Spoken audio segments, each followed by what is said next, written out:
Morning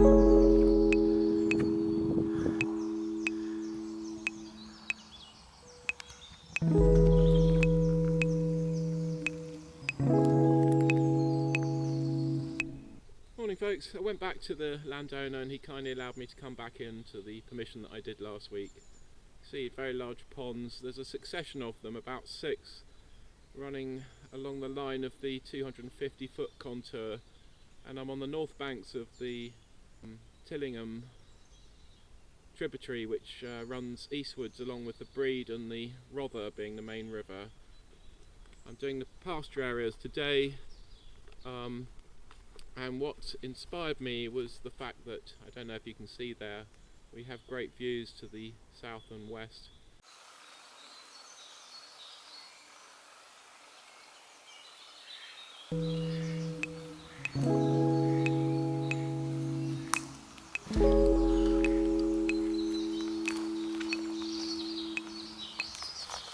Right, the first signal,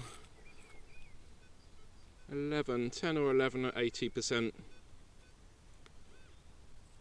Right, so anyway, it's in there.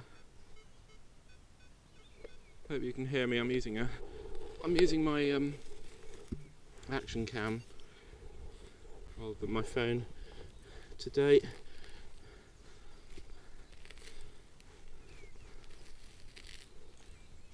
Right, not in that side. Must be in this clod here.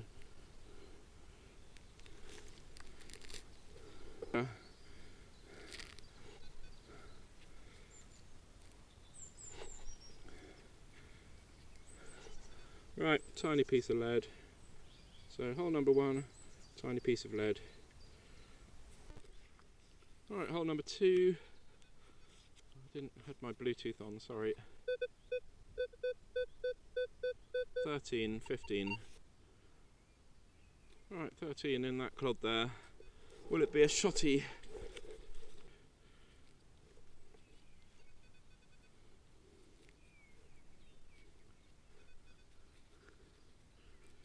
About 10 feet from that piece of lead, so yeah, it's a shotty percussion cap, unfortunately, the rotted out centre of a shot rate. This one's an 18. Right, unfortunately it looks like some large iron thing, like a socket or something. They are down at about 7 inches. Yeah, part of a tractor, I think that is. Surprisingly, the further you get from the house, the quieter the fields become. This is good actually, because it means that when I do find something, a veritable target, it could be something interesting. May or may not be, obviously. Right, this is a 14 on the surface and you can see it there. So, very quiet field, but a very shallow spoon. So there we go. Presumably silver originally.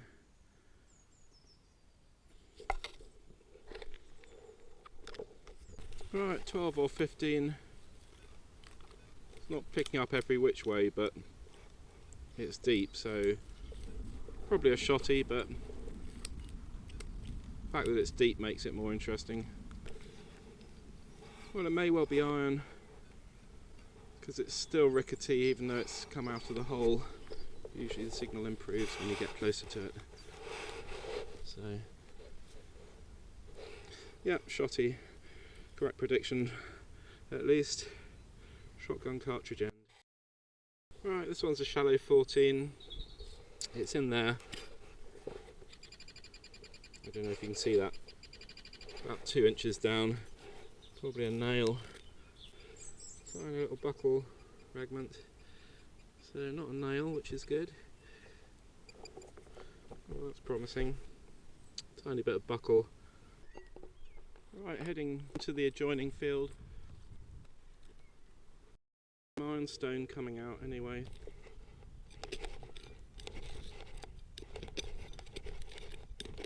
There it is. Well, it's disc shaped. Button.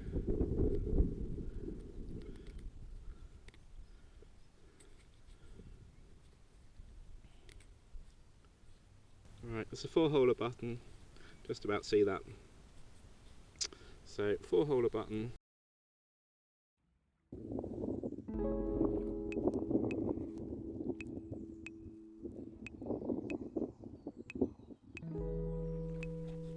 Right, this was a 13 at 50% in that clod there. Just give you an idea of the view. Isn't that beautiful? Right, which part of the clod's it in? It's probably a shotty.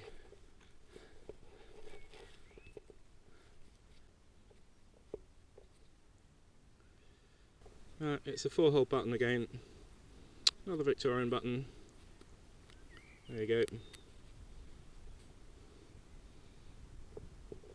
Right, I'm having a bit of a problem with this signal. -6, -7. It could just be natural iron, but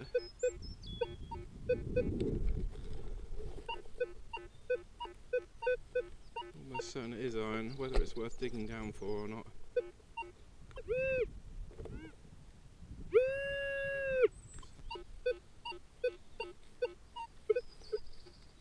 Got 16, 28 and then -6.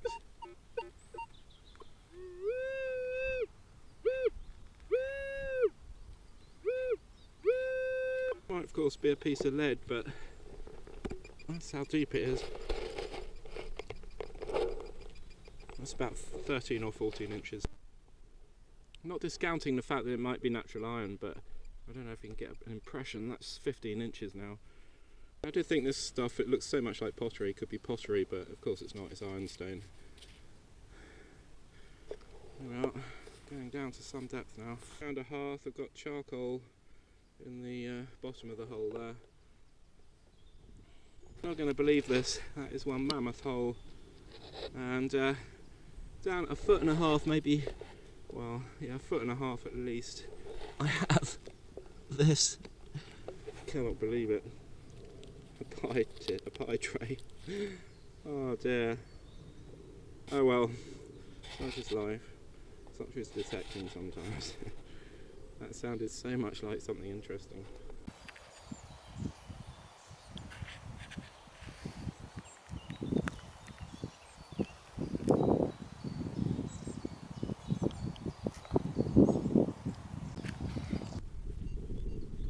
Really nice 2122, I will listen to that. Right, my hole was off centre on this one, unfortunately. It was this side of the hole here. It's in this clod. 24. Come on, be a coin. Right, it's in that bottom part anyway. You can see that, so 4 to 8 inches. Oh, it is. George III halfpenny. Right, this was a 14 out of that hole. It's in the clod.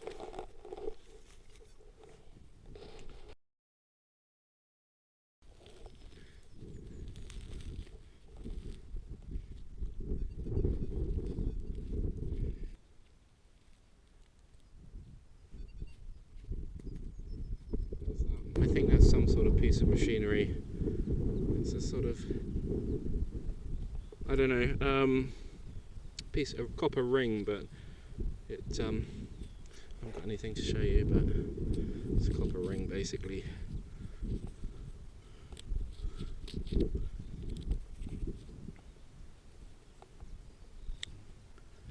It's tapered one way, no ideas.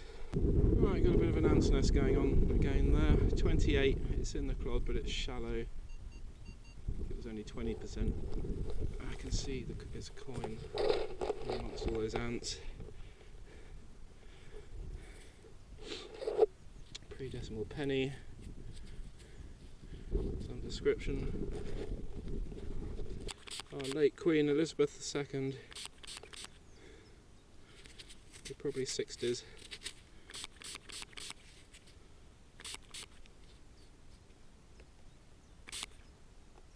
I think that says 1967 or 9.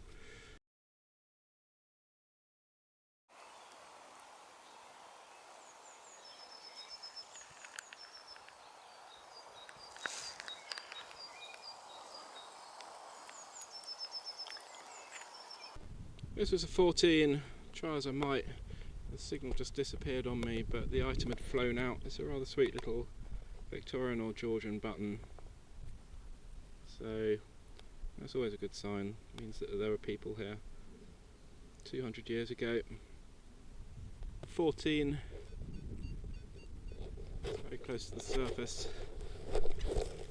Probably could be another button, but it's shallow, so could be something modern. It's a cap fire. What is it? Mercury fulminate cap fire from a musket. Early 1800s, I suspect. Right, this was a 21, 22, but super shallow, as you can see. So, going to be something modern, I suspect. Right, it's a machine gun bullet. This one probably from an aircraft, because I think if there are ground-based guns, it's impossible to tell, but it's either a 50 cal or a 20 mil. But randomly, in such a large area of pasture like this, it's going to most likely have fallen from an aircraft. Alright, this is a 16 in there somewhere. That's another of those things. Whatever they are, if anyone knows, post below. So come back up to the top, the field where I started. Gonna just have a little go through here, and then I've got to crack on. Unfortunately, I've got other things to do, but there's a lot of ground to investigate here, so hopefully, if all goes well, I'll be able to return here on another occasion.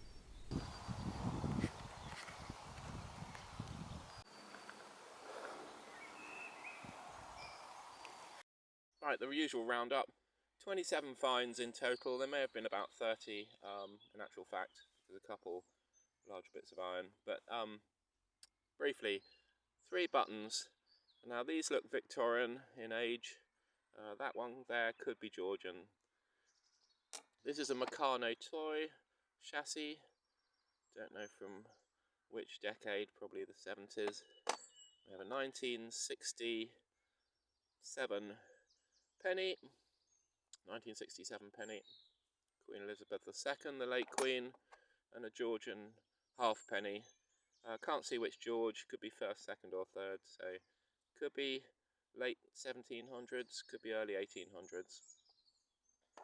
And we have a 1943 machine gun bullet, 20mm round. These were fired from, these are cartridges that dropped out of the bottom of the guns on aircraft in the build up to D-Day. They strafed all sorts of things on the way out over to the continent. So you got a couple of, as a shotgun cartridge end and the centre of a shotgun cartridge end. Nothing to write home about. And this here is a percussion cap from a musket. So 1830 to 50, that sort of date range. Cap fire, so they were placed on part of the gun, and a hammer came down and used to ignite the gunpowder mixture. It could be from a replica, but I'm thinking, as it was quite close to that button, it's more likely that it's original. Then this annoying thing, pie wrapper, that was down at 1.5 feet, so it was actually folded in half, but I don't really know if that makes any difference. Incredible that in a pasture field I should find a pie wrapper at 1.5 feet, so curious to know how it got down there. Quite annoying because it sounded like it could be something interesting. Various ring things from machinery, and a stud, 2 bits of lead, a spoon, I'll post a picture up of that, and 2 buckles. This one possibly is Georgian, it could be early 1800s, late 1700s again, which ties in with the age of the house, the farmhouse. A modern buckle and various bits of aluminium. I'll post the finds up for you now, and you'll see in more detail the details on these objects.